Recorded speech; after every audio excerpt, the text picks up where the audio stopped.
बिस्मिल्लाहिर्रहमानिर्रहीम। अस्सलाम वालेकुम स्टूडेंट्स। आज हमने एडवांस फाइनेंशियल अकाउंटिंग FIN 611 के आफ्टर मिड लेसन्स जो है 19 to 45 इसको आगाज करना है। ये प्रीवियस जो हमारा चैप्टर चल रहा है पार्टनरशिप अकाउंट्स का, उसी का कंटिन्यू वर्जन है। ठीक है, 19 और 20 जो लेक्चर है वो गुडविल के हवाले से इन दोनों को आज डिस्कस करेंगे। पहली बात हो चुकी है, मैं दोबारा बता दूं, ये जो गुडविल बेसिकली होती है नॉर्मली ये दो तरीकों से इसके अंदर शामिल होती है। ठीक है, एक जब गुडविल जो है, वैसे पार्टनरशिप बिजनेस चल रहा है तो उसका गुडविल से कोई ताल्लुक नहीं है, लेकिन जब कोई नया पार्टनर एडमिट होता है या कोई एग्जिस्टिंग पार्टनर रिटायर होता है, रिटायर का मतलब ये नहीं है कि उसकी 60 साल एज हो गई है तो वो रिटायर हो गया, नहीं। जब कोई पार्टनर पार्टनरशिप से लीव करेगा तो उसे रिटायरिंग ऑफ पार्टनर कहते हैं। ठीक है, तो अब एक पार्टनर एडमिट हुआ या रिटायर हुआ, दोनों सूरतों में हम बेसिकली एडमिट को पढ़ेंगे, लेकिन मिलता जुलता ये रिटायर भी सब सेम ही है। मेन मकसद ये है कि गुडविल जो है वो कैलकुलेट कैसे होती है। लेकिन उससे पहले गुडविल होती क्या है? गुडविल कहते हैं साख को। आपकी हैसियत क्या है, आपकी वर्थ क्या है मार्केट के अंदर, वो आपकी गुडविल कहलाती है। अब गुडविल कैलकुलेट करने के हमारे पास तीन मेथड्स होते हैं। एक एवरेज प्रॉफिट मेथड है, एक सुपर प्रॉफिट मेथड है और एक मार्केट कैपिटलाइजेशन मेथड है। सबसे पहले एवरेज प्रॉफिट मेथड लेंगे। एवरेज प्रॉफिट मेथड नाम खुद बता रहा है कि हम 3 या 4 साल का जो प्रॉफिट है उसको जमा करेंगे। 4 सालों का प्रॉफिट को जमा करेंगे, उसको 4 पे डिवाइड कर देंगे, एवरेज प्रॉफिट आ जाएगा। कंटिन्यू करते हैं। Under this method at first average profit is calculated on the basis of the past few years. ठीक है, आप देखें यहाँ पे 4 साल का उसने प्रॉफिट दिया है, 20, 40, 50, 70, 1,80,000 हो गया। जब हमने इसको 4 पे डिवाइड किया तो हमारे पास एवरेज आ गया। तो स्टेटमेंट क्या कहेगी कि goodwill of the firm is equal to last 3 years purchase of last 4 years average profit. यानी कि पिछले 3 साल का जो प्रॉफिट है वो हमारी गुडविल है, लेकिन वो कैलकुलेट कैसे होगी? लास्ट 4 इयर्स के एवरेज प्रॉफिट के थ्रू। कि हम पहले एवरेज निकाल लेंगे, 45,000 आ गई, और फिर हम उसके हिसाब से गुडविल कैलकुलेट कर लेंगे तो वो आ जाएगी 135,000। अब देखिए, अगर सिंपली हम 3 साल पहले लेते तो ये 70,000, ये 50,000 और ये 40,000, ये 1,20,000 आया है, 1,60,000 आ जाता। ठीक है, जबकि गुडविल हमारी आई है 1,35,000। तो इसीलिए एवरेज की जरूरत पड़ती है कि पहले साल प्रॉफिट कम था, जैसे with passage of time profit increase हो रहा है तो हम उसको एवरेजली ले लेते हैं। दूसरा था सुपर प्रॉफिट मेथड। इसके अंदर हमारे पास दो प्रॉफिट्स होते हैं। एक हम लेते हैं, यहाँ पे डायरेक्टली उसने डाटा दिया है, मैं इस डाटा को आपको इलेबोरेट कर दूं कि ये जो हमारा ये कैपिटल है 2 लाख, और ये कॉस्ट ऑफ कैपिटल है। तो हमने इसका, जाहिर सी बात है यही हमारा प्रॉफिट है कि 2 लाख कैपिटल था, तो कास्ट ऑफ कैपिटल 18% है, क्योंकि ये एवरेज फिगर होती है। तो हमारा नॉर्मल प्रॉफिट जो 36,000 आ गया एनुअली। ठीक है, एक एवरेज प्रॉफिट। अब सुपर प्रॉफिट क्या है? जो हमारा सॉरी नॉर्मल प्रॉफिट आया, अब एवरेज प्रॉफिट हमने पीछे कैलकुलेट किया 45,000। तो हम एवरेज प्रॉफिट में से नॉर्मल प्रॉफिट माइनस कर देते हैं कि नॉर्मली हमारा इतना प्रॉफिट आ सकता है, जबकि एवरेज हमने फाइंड किया तो 45,000 है। तो जो एडिशनल प्रॉफिट है वो हमारा सुपर नॉर्मल प्रॉफिट है। ठीक है, सुपर प्रॉफिट, उस हिसाब से हमारी गुडविल जस्ट 27,000 आई। यानी कि उसका कहना यह है कि जो एडिशनल प्रॉफिट आपको आ सकता है, आ रहा है, ठीक है, वो उसका 3 साल का आपकी गुडविल होगी। पिछली गुडविल 135,000 निकली है, तो ये सुपर प्रॉफिट गुडविल जो है वो बहुत कम यूज होती है, एवरेज प्रॉफिट गुडविल ही यूज होती है। तीसरा था हमारे पास मार्केट कैपिटलाइजेशन मेथड। इसके अंदर हम मार्केट रेट को यूज करते हैं। फॉर्मूला क्या होता है? Average profit divide by percentage of market rate multiply 1000। जिसका हमारा एवरेज प्रॉफिट कितना है 45,000 का, और परसेंटेज ऑफ मार्केट रेट फर्ज करें 18% ही है। ठीक है, तो ये मेरा ख्याल आ जाएगा अप्रोक्सीमेटली 2,50,000 आई थिंक सो आएगा जी। 2,50,000 ये हमारा आ गया, जो हमने कैपिटलाइज की अमाउंट और उसमें से अपना कैपिटल माइनस किया तो 50,000 की हमारी गुडविल आई। क्या मतलब हुआ कि हमारी इस वक्त जो मार्केट में वर्थ है, मार्केट वर्थ जो है हमारी वो 2,50,000 है। और इन बुक्स जो हमारी वर्थ है वो 2 लाख है। तो गुडविल हमारी ऊपर एडिशनल जो अमाउंट है वो हमारी गुडविल हो जाएगी, क्योंकि एक्चुअली तो हमारे बिजनेस की 2 लाख की वैल्यू है, लेकिन मार्केट में हमारा बिजनेस जो है जो वैल्यू शो कर रहा है वो 2,50,000 शो कर रहा है। तो एडिशनल जो 50,000 है वो हमारा गुडविल हो जाएगी। अब ये 3 मेथड के थ्रू हमने गुडविल तो कैलकुलेट कर ली, लेकिन मोस्ट अप्रोप्रिएट जो गुडविल मेथड यूज होता है वो एवरेज प्रॉफिट मेथड ही यूज होता है। उसके बाद accounting treatment of goodwill since goodwill of partnership firm belongs to old partners. अब हमें बेसिकली वो अपनी जगह पे जो ये वहां पे इस पे हम बात कर रहे हैं वो कह रहे हैं जी गुडविल का ताल्लुक होता है, गुडविल पेड बाय, जो पे करता है वो न्यू पार्टनर करता है,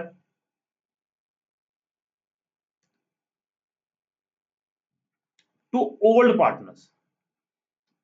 यानी गुडविल पर हक जो है वो ओल्ड पार्टनर्स का होता है, न्यू पार्टनर वो पेमेंट करता है। अब देखिए 2,50,000 का मतलब 50,000 गुडविल होगी, तो वो 50,000 एग्जिस्टिंग पार्टनर 2 हैं, 3 हैं, 4 हैं, उनमें डिवाइड हो जाएगी अकॉर्डिंग टू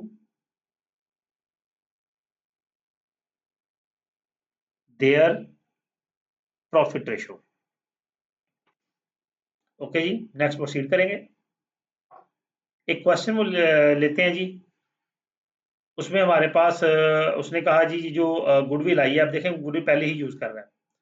वो कह रहा है इसको जी आप जनरल एंट्री पास करें। अब यहाँ पे हमारे पास उसने मेरा ख्याल परसेंटेज तो दी नहीं है, ठीक है। तो उसने खुद से ज्यूम कर लिया कि 3:2 का जो है वो है जी पार्टनर ए है, ये पार्टनर बी है। एज कैपिटल 85,000 आ गया गुडविल में, और बीज कैपिटल अकाउंट जो है वो 54,000 आ गया। वर्किंग क्या है कि एज शेयर 3/5 है और बी का शेयर 2/5 है। टोटल जो कि सम जो है वो आ जाता है, दोनों को सम कर लेंगे, टोटल शेयर आ जाएगा 5 आ जाएगा। इंपॉर्टेंट नोट है जी, following should be taken in the account when doing the above treatment of goodwill. If goodwill appear in the balance sheet which is equal to full value of goodwill so calculated, then no entry is required to pass. अगर goodwill पहले से books of account में मौजूद है तो फिर हमें कोई एंट्री पास नहीं करनी। If goodwill already appear in the balance sheet which is less than full value of goodwill, then goodwill will be raised in the balance sheet.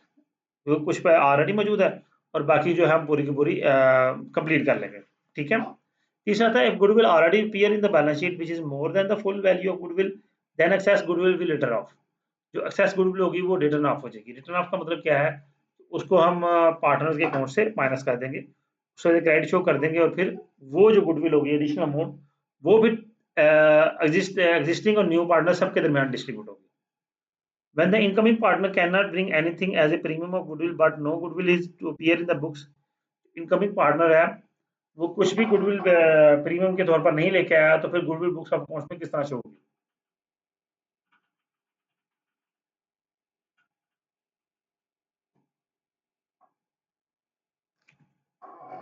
देखो हमारे पास है जी गुडविल 1,35,000 की थी, हम एंट्री पास करेंगे गुडविल डेबिट और ए कैपिटल क्रेडिट और बीस कैपिटल क्रेडिट। इस पर एंट्री का मकसद क्या है कि चूंकि गुडविल एज ए एसेट आ रही है, ठीक है, कैश आ रहा है ना, कैश शेप ऑफ, तो पहली एंट्री जब कैश गुडविल आता है तो गुडविल डेबिट हो जाती है, सॉरी कैश डेबिट हो जाता है और गुडविल क्रेडिट हो गई। और फिर ये गुडविल डेबिट होगी और ए और बी के कैपिटल अकाउंट में ट्रांसफर हो जाएगी। अब general entry to raise the goodwill and write off, अब इसको राइट ऑफ हमने करना है। अब देखिए ये 1,35,000 जो है वो तीनों के अकाउंट में जाना है, 1,35,000 की गुडविल तीनों में ट्रांसफर होनी है। तो हम क्या करेंगे, ए के अकाउंट में ये डेबिट कर देंगे, ये बी अकाउंट को डेबिट कर देंगे और ये सी अकाउंट को डेबिट कर देंगे, ठीक है जी। 1,35,000 गुडविल जो है वो राइट ऑफ होगी। एज बेनिफिट, ए को कितना बेनिफिट हुआ, ओल्ड रेशियो जो ही उस हिसाब से 81,000 आया, न्यू रेशियो 67,500 उसके अकाउंट से माइनस हो गया, 13,500 को उसको फायदा हो गया। बीज benefit old ratio 54,000, new ratio 45,000, 9,000 का इसको फायदा हो गया।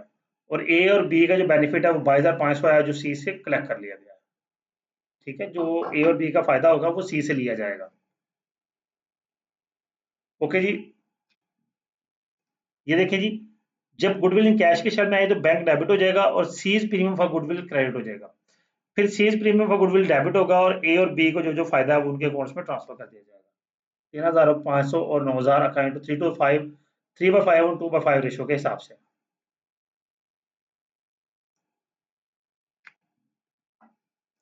आगे बात करते हैं when the required amount of premium of goodwill is bought in by new partners and this amount is immediately withdrawn by old partners. अब न्यू पार्टनर के अकाउंट में जो गुडविल की अमाउंट है वो आ तो गई है न्यू पार्टनर की वजह से। तो दोनों पार्टनर्स अपनी गुडविल को विड्रॉ कर रहे हैं, तो क्या एंट्री पास होगी? Bank debit, goodwill credit, goodwill debit, A और बी का कैपिटल क्रेडिट, फिर ए और बी डेबिट और बैंक क्रेडिट, यानी कि तीनों एंट्रीज रिवर्स होकर सारा कुछ खत्म हो गया। बैंक क्रिएट हुआ था, क्रेडिट होकर खत्म हो गया। गुडविल क्रेडिट हुई थी, डेबिट होकर खत्म हो गई। ए और बी अकाउंट क्रेडिट हुआ था, डेबिट होकर खत्म हो गया। तो ये बैलेंसिंग होगी तीनों अकाउंट्स की। ओके जी। नेक्स्ट लेसन नंबर 20 की बात करेंगे। कुछ क्वेश्चन है हमारे पास, इन क्वेश्चन को सॉल्व करते हैं। वो कहते हैं लाइकी, Imran and Ishtiaq are in partnership. They shared profit in the ratio of 2, 5 and 3.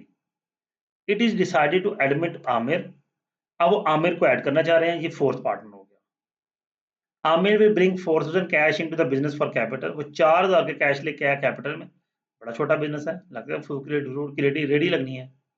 It is agreed that goodwill will worth 10,000 but that is not bought into business record. The new profit sharing ratio is 3:4:1। ये जी नई profit sharing ratio आ गई, ये old profit sharing ratio है। 10,000 goodwill worth में आई है। अब इसको देखते हैं।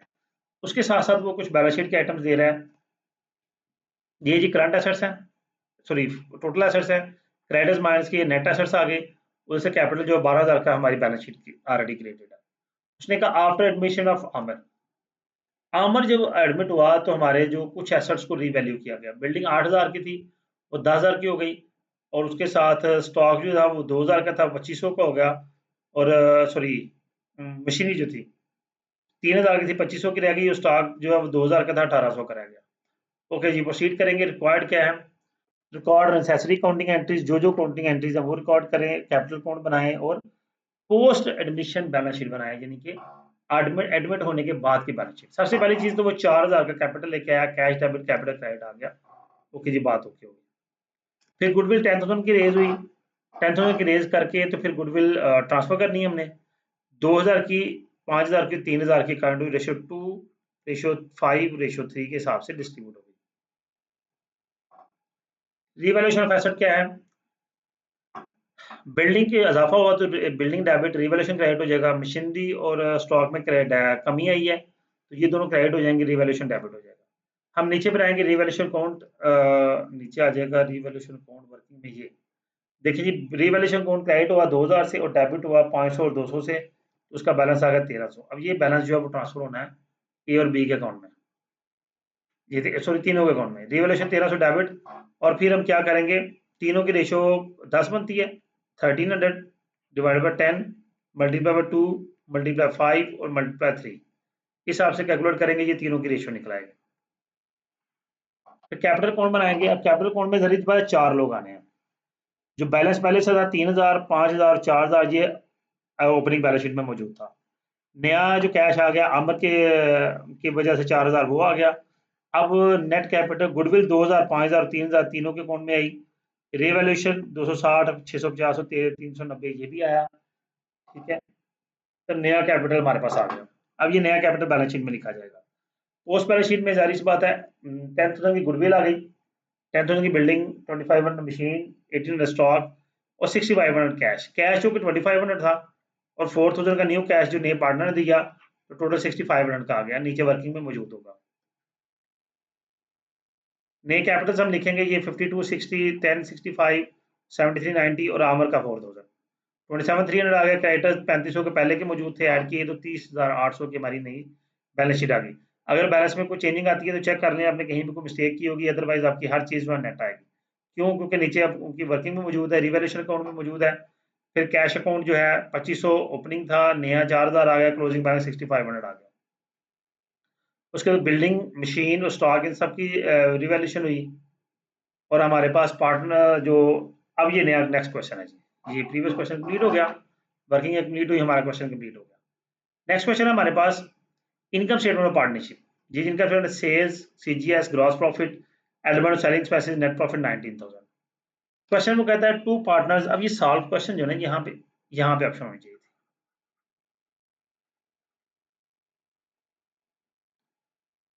Okay, no problem. Two partners A and B were sharing profit 3:2। A gets salary 2,800 per annum. After 6 months, C was admitted as a new partner and share the profit 1/5.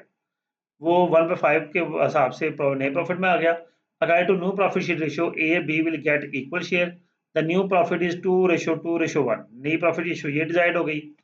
C will also get salary of 2400 per annum, ए जो वो salary per annum ले रहा था 2800, सी भी जो है 2400 की salary लेगा पर एनम। टोटल सेल एक 60,000 की है, फर्स्ट 6 मंथ्स की सेल्स 96,000 की और लास्ट 6 मंथ की सेल्स जो है वो 64,000 की। ये सारा क्वेश्चन कैसा है।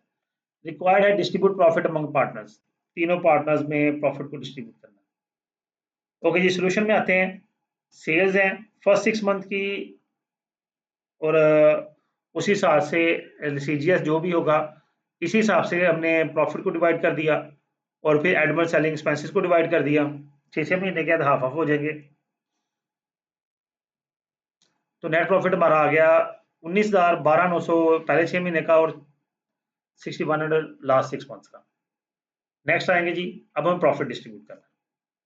देखिए जी, पहले 6 मंथ फर्स्ट 6 मंथ का प्रॉफिट जो डिस्ट्रीब्यूट होगा, नेट प्रॉफिट 12,900 है, 1,400 सैलरी गई तो 11,500 बचा, 11,500 3/5 ए को मिलेगा, 2/5 बी को मिलेगा, तो टोटल प्रॉफिट जो है वो नील डिस्ट्रीब्यूट हो गया।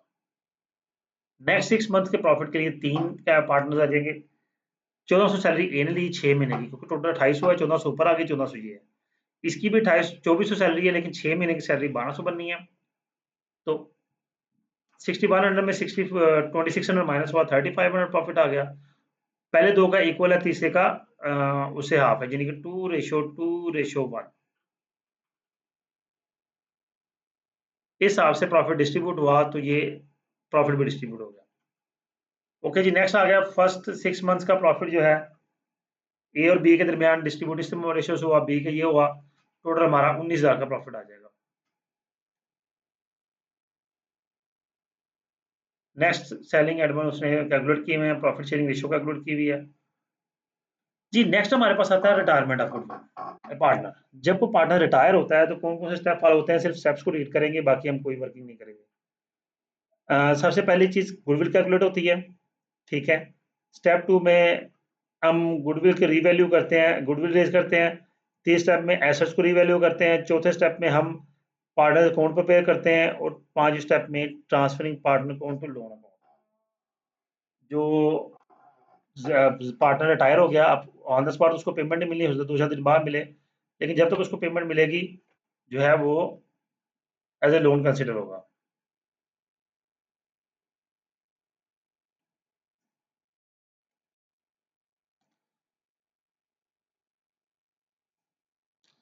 और छठे स्टेप में हम उसकी पेमेंट सारी की सारी कर देंगे और एंड पे पोस्ट रिटायरमेंट बैलेंस शीट बना लेंगे, जिसमें अब रिटायरिंग पार्टनर का कोई अमल दखल नहीं होगा। जो प्रॉफिट डिस्ट्रीब्यूशन होगी वो क्या होगी, रिटायरिंग पार्टनर कैपिटल अकाउंट और रिटायरिंग पार्टनर लोन अकाउंट।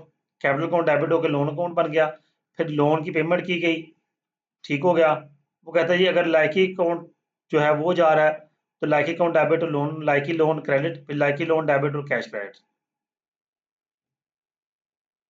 अच्छा, 2,000 में पेमेंट की है, बाकी पेमेंट मौजूद है, तो उसमें अब जो पेमेंट में मौजूद है तो वहां पे एज ए लाइबिलिटी आएगा लाइकी का loan 3,260 as a liability show होगा। ओके जी, नेक्स्ट प्रोसीड करेंगे। अगर किसी पार्टनर की डेथ हो जाए तो क्या होगा, तो ऑब्वियसली वो भी रिटायरमेंट के कंसिडरेशन में आता है जी। नेक्स्ट लेसन नंबर 21 है, कंपनी अकाउंट स्टार्ट हो रहे हैं जी, इंशाल्लाह नेक्स्ट क्लास में डिस्कस करेंगे। स्टूडेंट्स, उम्मीद करता हूँ ये लेक्चर आपके लिए अंडरस्टैंडिंग होगा। वीडियो को लाइक कीजिएगा, कमेंट कीजिएगा, अपना ख्याल रखिएगा। अल्लाह हाफिज़।